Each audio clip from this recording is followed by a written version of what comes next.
The Gemini app, our personal AI assistant, is growing rapidly across the world, and India is among our largest markets.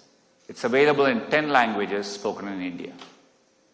Underlying this progress is our world-class infrastructure. Last year, we announced a $15 billion AI hub in Vizag. This hub will house gigawatt-scale compute and a new international subsea cable gateway. When finished, it will bring jobs and the benefits of cutting-edge AI to people and businesses across India. Building on this, today we are announcing the India-America Connect initiative, which will deliver new subsea cable routes to increase AI connectivity between the US, India, and multiple locations across the Southern Hemisphere. To take advantage of the opportunities this infrastructure creates, we must also invest in people and skilling, which is why we are announcing some of our most ambitious skilling programs yet.